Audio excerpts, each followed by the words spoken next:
এটা চাচ্ছ যে শেখ হাসিনা ক্ষমতা থাকবেন না? ওকে ফাইন, শেখ হাসিনা ক্ষমতা থাকবেন না, ক্ষমতায় আসবে কে? যে আন্দোলনটা ছাত্ররা শুরু করেছে, এই আন্দোলনটা হাইজ্যাক হয়ে গেছে। আজকে ছাত্রদের কাঁধে বন্দুক দিয়ে কারা মাঠে নেমেছে? এই ছাত্ররা আপনার আমার সন্তান, আমাদের আগামী দিনের ভবিষ্যৎ। আমি হাত জোর করে তাদের অনুরোধ করছি যে একটা জিনিস বোঝার জন্য, যে হোয়াট ইউ ওয়ান্ট, কী চাও তোমরা? বাবা, এটা চাচ্ছ যে শেখ হাসিনা ক্ষমতা থাকবেন না? ওকে ফাইন, শেখ হাসিনা ক্ষমতা থাকবেন না, ক্ষমতায় আসবে কে?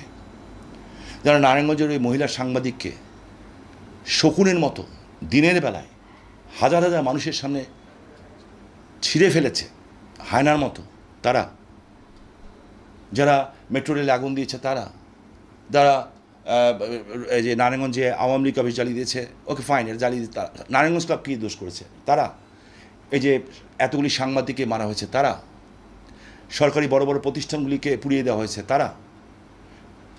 এদের সাথে ছাত্ররা যখন প্রথম আন্দোলন করছে তখন তো কোথাও কিছু পুরায় নেই। অবশ্যই আমাদের ব্যর্থতা আছে, আমি মনে করি যারা এটাকে হ্যান্ডেল করেছেন তাদের ব্যর্থতা আছে। বাট এই দেশটা তোমার আমার সবার। আমার বয়স 63, কিন্তু তোমার বয়স কিন্তু আজকে তুমি তরুণ। আমি মনে করি যে এই ছাত্ররা আমাদের চেয়ে অনেক বেশি স্মার্ট, অনেক জ্ঞানী। তোমরা লেখাপড়া জানো, তোমার একটা টেলিফোন সারা পৃথিবীকে তুমি চিনতে পারো। So this is your country, এটা আমার একলা কান্ট্রি না। তোমরা কিন্তু আগামীকাল আফসোস করো না। তোমাদের কাঁধে বন্দুক রেখে যদি এমন কোনো শক্তি আজকে আসে, যেই শক্তি এই বাংলাদেশকে এমন একটা জায়গায় নিয়ে যাবে যে এই রাস্তার ভিতরে মেয়েরা যে আজকে আমার ছোটো ছোটো মেয়েরা যে স্লোগান দিচ্ছে, তাদেরকে শুধু চোখ দেখাতে পারবে আর শরীরের অঙ্গ দেখাতে পারবে না, এবং ইউনিভার্সিটিতে পড়তে পারবে না। অর্থাৎ আফগানিস্তানের চেয়েও খারাপ অবস্থা হবে। আজকে আমি তোমাদের কাছে প্রশ্ন করতে চাই, কী হয়েছে বাংলাদেশে যে বাংলাদেশের থেকে রিফিউজি ইন্ডিয়ায় যেতে হবে? হঠাৎ করে মমতা ব্যানার্জি কেন বলে এই কথা যে বাংলার দরজায় যদি কেউ নক করে আমরা দরজা খুলে দিব? তাহলে নিশ্চয়ই এর পিছনে কারোর প্ল্যান আছে। কেন উনি আজকে গতকাল বললেন তিস্তার পানি দিব না? কেন বললেন? জামাত শিবিরকে ব্যান করা হয়েছে। আমি মনে করি যে তোমাদের আরও কিছু লিগ্যাল ডিমান্ড আছে। অফকোর্স তুমি ওই লিগ্যাল ডিমান্ড নিয়ে রাখো। 1 ঘন্টা লিগ্যাল ডিমান্ড ফুলফিল হয় না। সব ছাত্র পুলিশের মধ্যে কি সবই আমাদের? সরকারের ভিতরে সরকার থাকে, দলের মধ্যে দল থাকে। এই আওয়ামী লীগের মধ্যে তো মোস্তাক আহমদ ছিল। সো তোমাদের ভিতরেও তো এরকম লোক থাকতে পারে যারা ছাত্র সাথে তোমাদের সাথে আছে, কিন্তু তোমাদেরকে ইউজ করছে। ঢাকা বিশ্ববিদ্যালয় কিংবা তুলন কলেজের একটা কার্ড বানাতে কয় টাকা লাগে? So I request you, please, আগামী এই জামাত শিবির ব্যান করা হয়েছে, দেশে একটা চরম আকার ধারণ করবে। যদি ছাত্রদের নাম না থাকে ওরা কিচ্ছু করতে পারবে না, ওদের ওই ক্ষমতা নাই, ওরা পরাজিত শক্তি, পরাজিতই থাকে। বাট তোমাদের নাম ব্যবহার করে যাতে দেশটাকে এমন জায়গায় নিতে না পারে যে এই দেশে পরবর্তী সময় তোমরা বসবাস করতে পারবে না, বসবাসই করতে পারবে না। এই দেশে অকার্যকর রাষ্ট্র বানিয়ে ফেলবে বাংলাদেশকে। তোমরা শুধু চিন্তা করো, প্যারিসে বসে একজন বক্তব্য দিচ্ছেন, কী বক্তব্য দিচ্ছেন উনি? কার স্বার্থে বক্তব্য দিচ্ছেন? চিন্তা করতে হবে গভীরভাবে, কারণ তুমি চিন্তা করতে জানো, because you have to think, because এটা তোমার দেশ। আগামী দিনে তুমি এমপি হবা, তুমি মন্ত্রী হবা, তুমি প্রধানমন্ত্রী হবা, তুমি সব কিছু হবা। সাংবাদিকদের মারবে কেন? ছাত্র তো সাংবাদিকদের মারার কথা না। ম্যাক্সিমাম টেলিভিশন চ্যানেল তার লোগো খুলে তার রিপোর্ট কালেক্ট করতে হচ্ছে কেন? এবং যেই টেলিভিশন চ্যানেলগুলি স্বাধীনতার পক্ষে, তারা ম্যাক্সিমাম নিউজ পেপার তার আইডি গোপন করে কাজ করতে হচ্ছে কেন?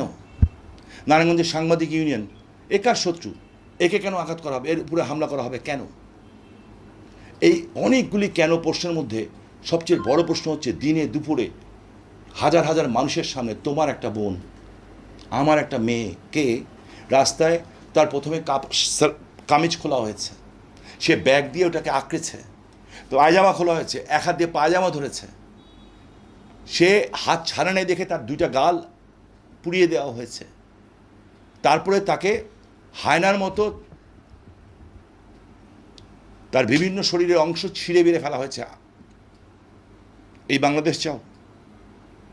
যদি এই বাংলাদেশ না চান, অন্তপক্ষে 10 দিনের জন্য আপনারা আপনাদের কর্মসূচি স্টপ করেন প্লিজ।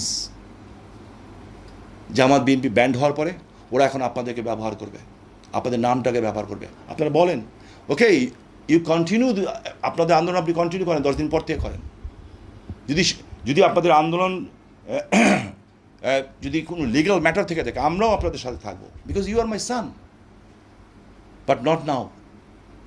ব্রেক দেন। নাহলে কিন্তু পরে আফসোস করতে করতে কুল পাবেন না যে কি ভুল করলাম জীবনে, যখন দেখবেন এ দেশ আফগানিস্তানের চেয়ে একটা খারাপ দেশ হয়ে গেছে।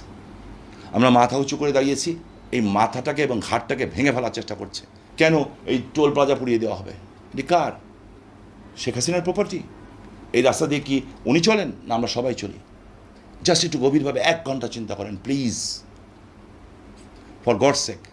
আমার ছেলেকে যা বলবো, মেয়েকে যা বলবো, আপনাকে তাই বলছি, প্লিজ। আমি আশা করি যে আপনারা চিন্তাশীল প্রজন্ম, আমাদের চেয়ে অনেক স্মার্ট। একটা ছোট্ট টেলিফোন দিয়ে আপনারা সারা পৃথিবীর সব খবর নিতে পারেন। প্লিজ আল্লাহর ওয়াস্তে একটু গভীরভাবে চিন্তা করেন। আমার মনে হয় আপনারা আপনাদের উত্তর পেয়ে যাবেন কেন, কোথায় কী হচ্ছে। হাজার হাজার ঘটনা ঘটছে। কেন কেন একজন যুবলীগের ছাত্রদেরকে মেরেছে, ছাত্রদের যে মেরেছে, যে পুলিশ মেরেছে, তার বিচার হওয়া উচিত। আমি মনে করি অবশ্যই হওয়া উচিত যদি সে ইন্টারন্যাশনাল মেরে থাকে। আপনি কেন ভাববেন সবই সরকারের পারপাস সার্ভ করে? সময় দেন সরকারকে ফাইন্ড আউট করতে, সরকারকে সময় দেন। তখন যদি সরকার না করে তখন আপনি করেন। আপনাকে এটাও দেখতে হবে, ওইটাও তো মানুষ না? যুবলীগের একটা ছেলেকে মেরে গাছে ঝুলিয়ে দেওয়া হয়েছে। আপনাকে এটাও দেখতে হবে, পুলিশ মেরেছে, হ্যাঁ ইটস ট্রু, পুলিশ মেরেছে। আপনাকে এটা দেখতে হবে তো পুলিশকেও তো মেরে ফেলেছে। আপনি ছাত্র তো পুলিশকে মারেন নাই, তাহলে কারা মারল? কারা মা ক্লিনিকে আগুন দিল এই সিদ্ধিরগঞ্জে? মা ক্লিনিকে আগুন দিল, পুড়ে মারা গেল 3 জন। সবাই জানে ওখানে বাচ্চা হয়। কেন আমার ছাত্রছাত্রী ভাই বোনেরা, কেন ওই 4 তলার থেকে 2 দিনের বাচ্চা, 1 দিনের বাচ্চা, 4 দিনের বাচ্চা, 1 মাসের বাচ্চাকে উপর থেকে ছুঁড়ে ছুঁড়ে নিচে ফেলা হলো এবং চাদর দিয়ে তাদেরকে আটকানো হলো? সবগুলি বাচ্চা মরে যেত। এইটা কি কোনো ছাত্র করতে পারে, ছাত্রী করতে পারে? নো। এটা একমাত্র তারা পারে যারা 71 সনে আমাদের 30 লক্ষ শহীদের রক্ত নিয়েছিল এবং যারা আমাদের মা বোনের ইজ্জত নিয়েছিল। আর ওই সাইকো তারেক রহমানের নির্দেশে যারা চলে তারা করতে পারে। সো প্লিজ, আমার মনে হয় যে আপনাদের ভাবার সময় এসছে, নাহলে পরে পস্তাবেন। আমি ঠিক বলবো না, কারণ আমি প্রশাসনের সর্বোচ্চ কর্মকর্তা না। আমি শুধু এইটা বলবো যেটা আমাদের ব্যর্থতা।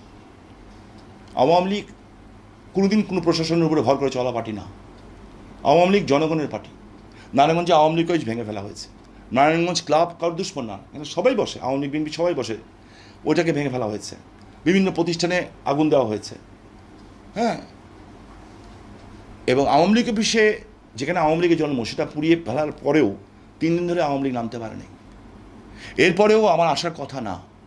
আমি বিশাল কিছু করে ফেলেছি আমি বলবো না, এটা আমারই ব্যর্থতা, আমাদের ব্যর্থতা। আমি আওয়ামী লীগের কোনো পদবিতে নাই, বাট আমার শরীর প্রচণ্ড খারাপ ছিল, হাসপাতালে ছিলাম। যখন একটা মহিলা আমাকে ফোন করলেন, এবং হিন্দু মহিলা, আমি নাম বলবো না, সম্ভ্রান্ত ঘরের মহিলা, ওনার হাত ভরি স্বর্ণ ছিল, ওই স্বর্ণ চুরি উনি সব দিয়ে দিয়েছেন, ব্যাগ দিয়ে দিয়েছেন। ওনার সাথে ওনার 16 থেকে 15 বছরের মেয়ে ছিল। কীভাবে বলবো? তারপরে ওনার কাছে বলা হয়েছে গলার মঙ্গলসূত্রটা দেওয়ার জন্য। হিন্দু মাদের কাছে মঙ্গলসূত্র ইজ ভেরি ইম্পর্ট্যান্ট। উনি বলছে, বাপরে তোর আমার ছেলের চেয়েও ছোটো, মঙ্গলসূত্রতে নিস না। এই কথা বলার পরে ওরা মঙ্গলসূত্র যখন টান দিয়েছে, ওরা ব্লাউজ সুদ্ধ খুলে নিয়ে চলে গেছে। ওই মেয়েটাকে বলছে, তোর কাছে কি আছে? মেয়েটা চিৎকার করে কাঁদতে কাঁদতে বলছে, আমার কাছে কিচ্ছু নেই, আমার কাছে কিচ্ছু নাই। এই দেখেন আমার হাত দেখাইছে, কিচ্ছু নেই। এই দেখেন গলা দেখেন, কিছু নেই। ওড়নাটা আছে তো, ওড়নাটা দে। ওড়নাটা নিয়ে যেয়ে তার বুকে হাত দিয়েছে। ছাত্র সমাজ ওড়নাটা নিয়ে তার বুকে হাত দিয়েছে, আর আপনার মার বুকের ব্লাউজ টান দিয়ে খুলে ফেলেছে। আপনি কাদের দায়িত্ব নিতে চাচ্ছেন? আমার মনে হয়, এবং এখানে আওয়ামী লীগের ব্যর্থতা এটা, এই 3 দিনে আওয়ামী লীগ নারায়ণগঞ্জে নামতে পারেনি। যেই নারায়ণগঞ্জে আওয়ামী লীগ সৃষ্টি হয়েছে, নেতা তো বহুত বড় বড় আছেন, নেতা আছে, নেত্রী আছে, সবই আছেন। ওয়াই?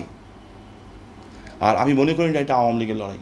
আমি মনে করি যারা দেশের স্বাধীনতা বিশ্বাস করে, দেশের উন্নয়নে বিশ্বাস করে, আমাদের ভবিষ্যৎ বাচ্চাদের বংশধরদের চিন্তা করে, এটা তাদের লড়াই। অর্থাৎ মুক্তিযুদ্ধের যে চেতনার লড়াই। কিন্তু এই চেতনা বলে যারা চিল্লায়, বামপন্থীরা, চরম লেফটিস্টরা, প্রথম দিন কিন্তু তারাই শিবিরের সাথে যে নারায়ণগঞ্জে আগুন দিয়েছে। তারা মুখোশ পরা লোক, এবং তারা কিন্তু এই ঘটনা ঘটিয়েছে। তারা প্রথমে ক্ষেত্র সৃষ্টি করে, পরে শিবির সেখানে আঘাত করে। এই চরম লেফটিস্ট এবং চরম রাইটিস্ট, এই দুইটার যখন একসাথে মিলিত হয়, তখন দেশের স্বাভাবিক অবস্থা থাকে না, অস্বাভাবিক ঘটনা ঘটে। কারণ এই মুখগুলি চেনা বড় মুশকিল। আমি জানি আপনি সাংস্কৃতিক সেবী, আপনি যে দেখছেন পুলিশের গাড়িতে আগুন, এই ভিডিও ফুটেজ তো আছেই, সব আস্তে আস্তে সব বের হবে। তো ছাত্রদের কাছে আমার একটা অনুরোধ, অন্তপক্ষে 10টা দিন গ্যাপ দেন। গ্যাপ দেন, জামাত শিবির ব্যান করা হয়েছে, যাতে এর দায় দায়িত্ব যা ঘটবে তা যাতে আপনাদের কাঁধে এসে না পড়ে।